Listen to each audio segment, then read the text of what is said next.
알맞은 높임 표현에 대해서 배울 거예요.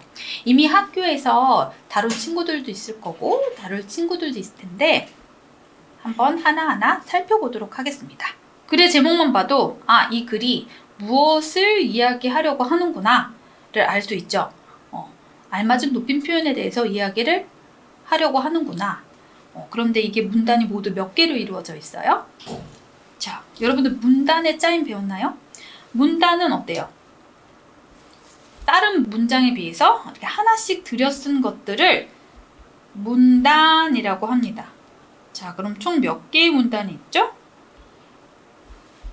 4개의 문단이 있네요.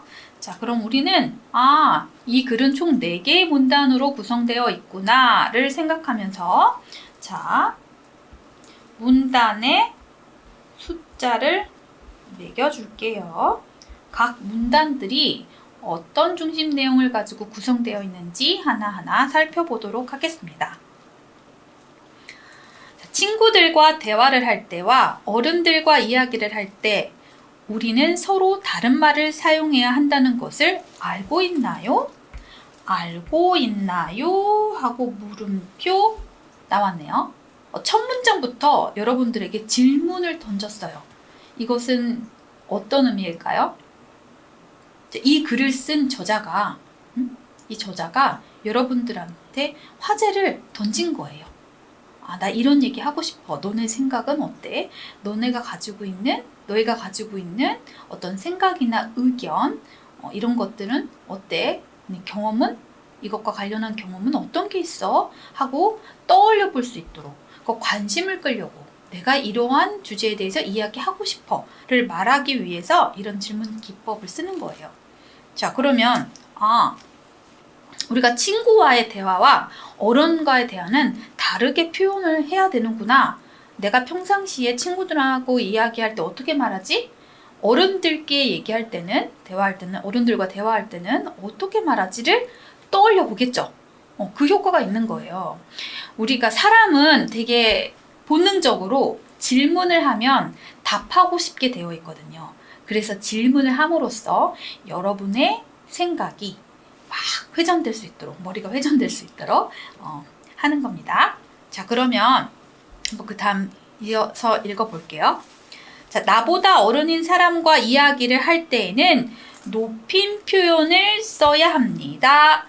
제목에서 나왔던 높임 표현이 나왔네요. 언제 높임 표현을 써야 하는지 나와 있어요. 나보다 어른인 사람과 이야기를 할 때.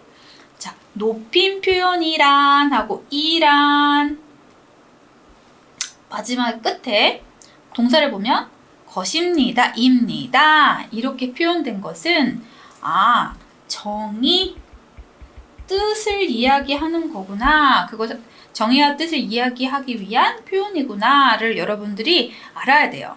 자, 볼까요? 높임 표현이란 이야기를 듣는 대상을 높이기 위한 표현을 말하는 것입니다. 하고 높임 표현의 정의를 말해주고 있죠. 자, 높임 표현에는 상대방을 공경하는 마음이 담겨져 있습니다. 공경하는 마음 담겨져 있다고 하네요. 자, 높임 표현의 개념에 대해서 이야기를 하고 있는 1문단이었습니다. 써볼까요? 이 1문단은 높임 표현의 개념, 의미, 정의 이런 식으로 설명할 수 있겠죠? 높임 표현의 의미 정도로 정리해 봅시다. 자, 이 문단 높임 표현은 여기도 또 뭐뭐입니다 라고 또 다른 뜻을 말해주고 있어요. 높임 표현은 앞서 이야기한 바와 같이 나보다 어른인 사람에게 사용하는 것입니다. 나보다 어른인 사람 동일하게 지금 표현해주고 있죠. 자, 이야기를 듣는 사람이 말하는 사람보다 우더른이거나 자, 첫 번째 이야기를 듣는 사람이에요. 듣는 사람이 말하는 사람보다 우더른이거나 행동하는 사람이 말하는 사람보다 우더른일 때 사용해야 됩니다. 사용해야 합니다. 자, 이건 어떤 얘기일까요? 예를 들어서 듣는 사람이 제가 이야기하는 말하는 사람이고 상대방이 어른이실 때, 우더른일 때 어떻게 해야 될까요? 선생님, 숙제 다 했어요. 이렇게 얘기할 수 있겠죠? 높임 표현을 사용해서. 아니면 행동하는 사람이 말하는 사람보다 우더른일 때라는 것은 선생님, 뚜껑을 이쪽 방향으로 여세요. 이런 식으로 말을 할 수가 있겠죠? 행동하는 사람이 누구예요? 선생님이죠. 아니면 어머니, 아니면 고모, 이렇게 나보다 어른이신 분이 행동을 할 때, 그 행동을 표현하는 말에도 뭐뭐 하세요 하는 높임 표현을 써야 된다는 이야기입니다. 그래서 말하는 사람 나보다 우더른일 때 높임 표현을 사용해야 된다라는 거였고요. 자, 마저 읽어볼게요. 또한 두 번째, 언제 또 사용해야 되는지 나오겠죠? 아버지께 드릴 선물이야와 같이 누구에게에 해당하는 사람이 말하는 사람보다 우더른일 때도 높임 표현을 사용해야 합니다. 라고 나왔어요. 아버지께 드릴 선물이야. 아버지께는 뭐뭐에게에 해당되는 사람이죠. 그럴 때 그런 대상자가 우더른일 때도 높임 표현을 뭐뭐께서를 사용해서 높임 표현을 할 수 있습니다. 그러면 이 문단은 뭐에 대해서 얘기하고 있어요? 높임 표현의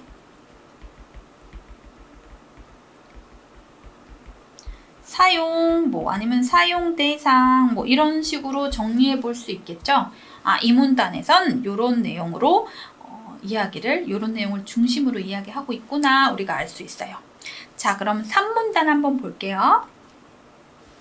이러한 높임 표현을 사용하는 방법으로는 첫 문장에서부터 이번 문단에는 뭐에 대해서 이야기한다는 걸 딱 처음에 얘기해주고 있죠. 뭐였어요? 높임 표현의 사용 방법이겠죠. 자, 한번 볼까요? 우선 나오면 1번 말의 끝에 씁니다 또는 요를 써서 문장을 끝내야 합니다. 그리고 2번 높임을 나타내는 시를 넣는 경우도 있습니다. 자, 예를 들어서 나오네요. 어머니께서 오다가 아니라 어머니께서 오시다 라고 표현하는 것과 같습니다. 그 밖에도 3번 높임의 대상에게 께서나 깨를 사용하거나, 위에서 나왔던 내용과 동일한 거네요. 높임의 뜻이 있는 특별한 낱말을 사용하는 방법이 있습니다. 예를 들어보면 선생님께서 오셨어요 라고 한다거나 아버지 진지 잡수세요 와 같은 표현이 있습니다 라고 되어 있어요. 선생님께서 오셨어요 라는 것은 높임의 대상에게 께서나 깨를 붙여서 높여주는 거죠. 근데 또 다른 방법으로는 진지 잡수세요. 여기서 진지라는 것은 뭘까요? 밥의 높임 표현이에요. 아버지 밥 드세요. 밥 먹어요. 이렇게 얘기 안 하고 정말 제대로 높임 표현을 쓴다면 밥의 높임 표현인 진지 잡수세요와 같은 표현들을 쓸 수가 있어요. 훨씬 더 공경하는 마음이 들겠죠. 그죠? 그런 높임 표현이 있다라는 거. 이거 외에도 생일, 뭐가 있을까요? 생일. 아버지 생일 축하드려요 라고 말 안 하죠. 어른들의 생일의 높임 표현은 뭘까요? 생신 축하드려요 이렇게 표현할 수 있겠죠. 이런 특별한 낱말들이 있다라는 거 기억해 주시고요. 자, 그러면 3문단의 중심 내용은 뭐였어요? 높임 표현의 사용 방법.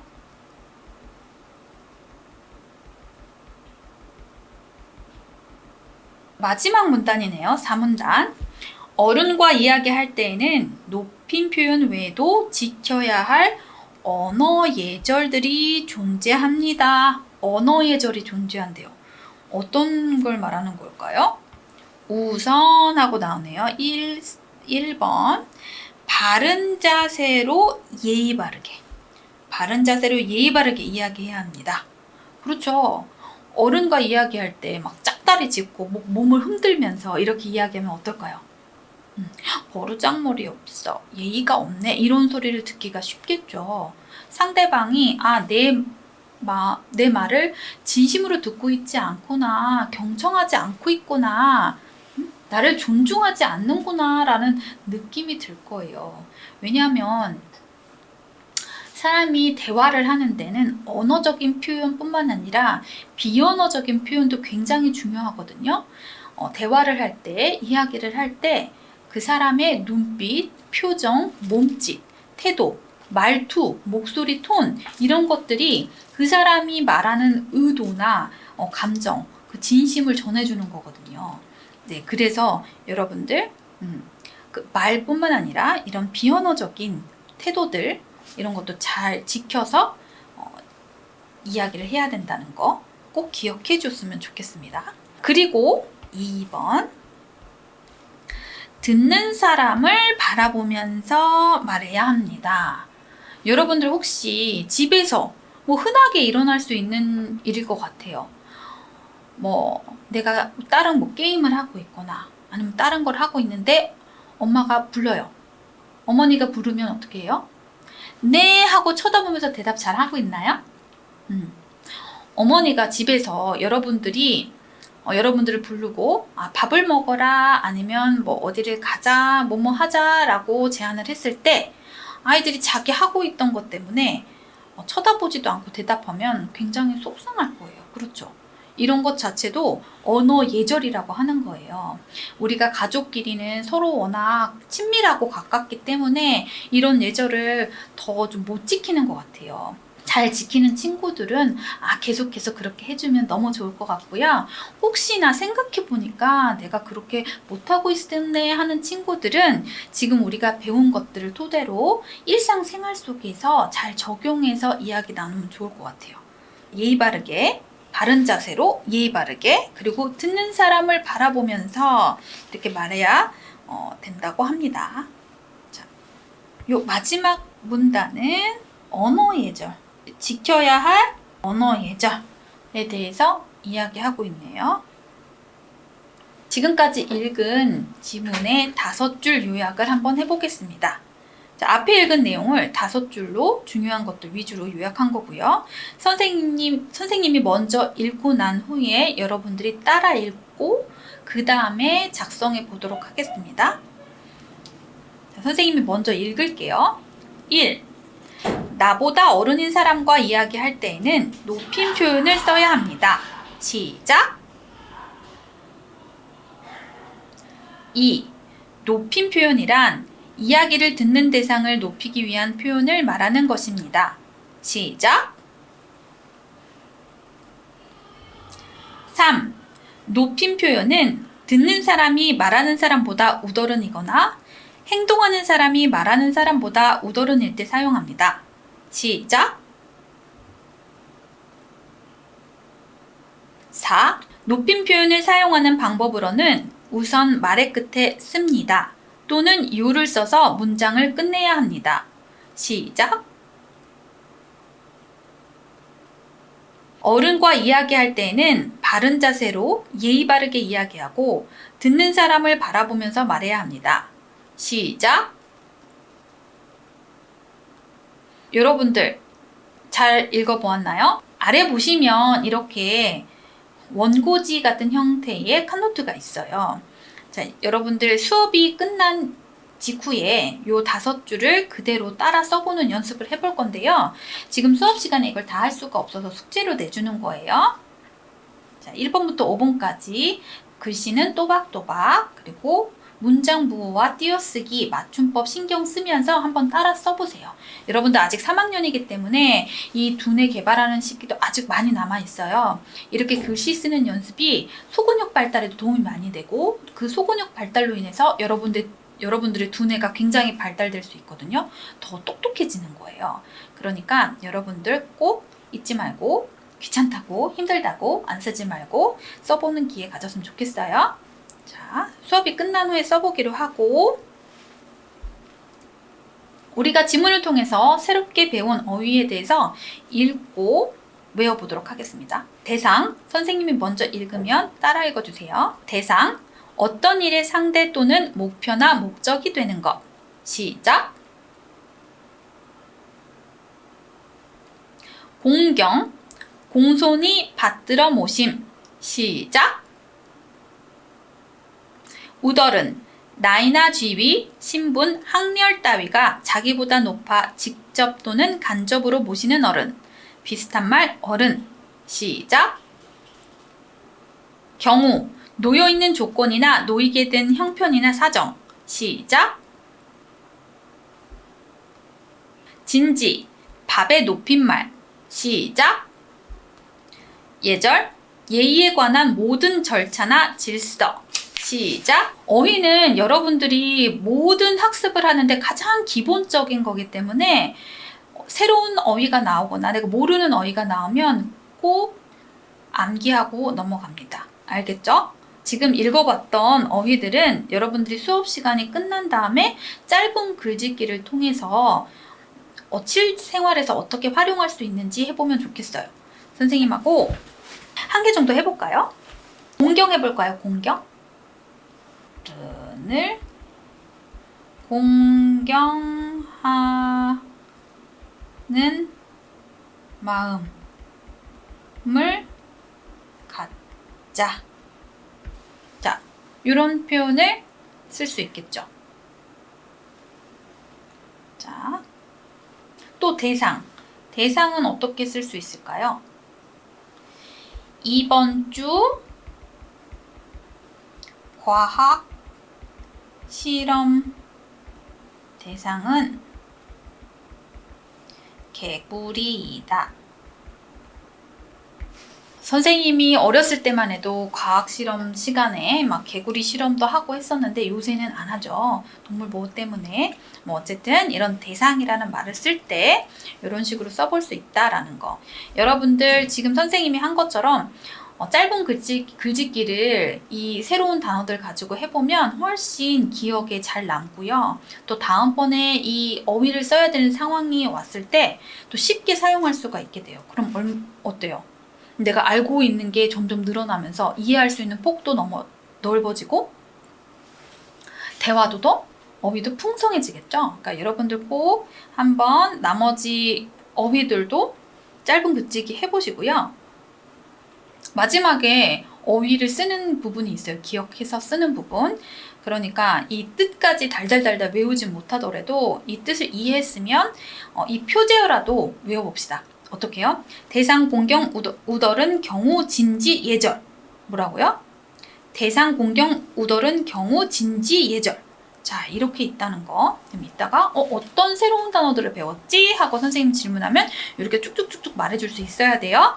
자, 그 다음 여러분들이 우리가 앞에서 다루었던 그 읽은 지문들을 얼마나 정확하게 이해하고 또 외웠는지 확인하는 독해 연습입니다. 자, 지금부터 선생님이 2분 줄 테니까 한번 빠르게 풀어봅니다.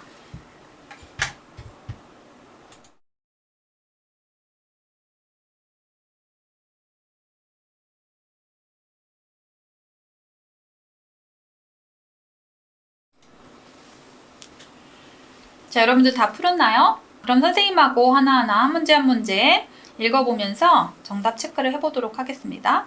1번, 다음 중 높임 표현이 없는 문장을 고르세요. 자, 없는 문장에 밑줄 치시고요. 정답 몇 번이죠? 3번이죠.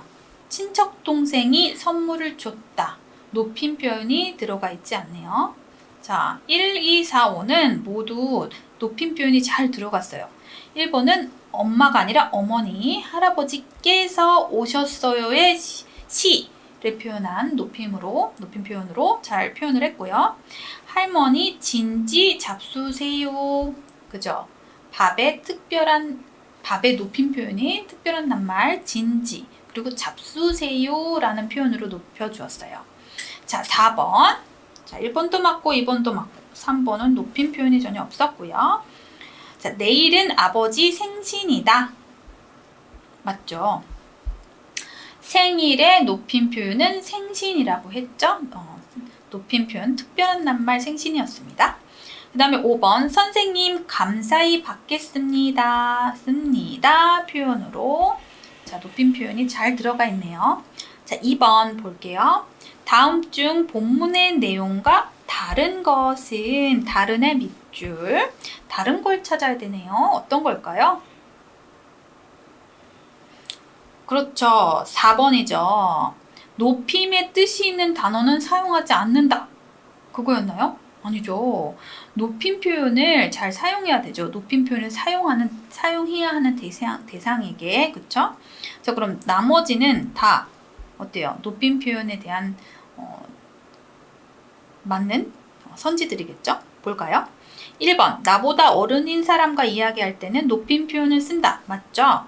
어른과 이야기할 때는 바른 자세로 예의 바르게 이야기한다. 맞죠? 이거 나왔었죠? 높임 표현을 사용하는 방법으로 말의 끝에 습니다 또는 요를 쓴다. 이것도 맞죠? 다 지문에 나왔던 내용이에요. 여러분들 문제를 풀 때 항상 정답과 오답의 근거는 어디서 찾아야 돼요? 지문에서 찾아야 돼요. 그냥 내 생각대로 푸는 것이 아니라 이 선지의 근거들을 지문에서 하나하나 찾아야 됩니다. 선생님하고 여러분은 이미 바로 직전에 읽어서 머릿속에 다 있는 거 맞죠? 머릿속에 있는 것을 비교하면서 어떤 게 맞고 틀리는지 정답을 골라내는 거예요. 자, 5번. 높임 표현에는 상대방을 공경하는 마음이 담겨져 있다. 맞죠? 다 지문에 나왔던 내용이네요. 2번 정답은 4번입니다. 3번, 4번 문제. 다음 중 높임 표현으로 바꾼 것으로 적절한 것을 고르세요. 적절한 것의 밑줄. 1번 아버지께서 오다. 아버지께서 오시다. 어때요? 잘 바꿨네요? 그죠? 깨서 잘 썼고 시 써서 높임 표현은 제대로 썼네요. 자, 2번 선생님이 오신다. 선생님이 온다. 아니죠. 어떻게 바꿔야 돼요? 선생님께서 오신다 라고 바꿔야 되겠죠. 자, 3번 할머니 짐 들어줄게요. 할머니 짐 드릴게요.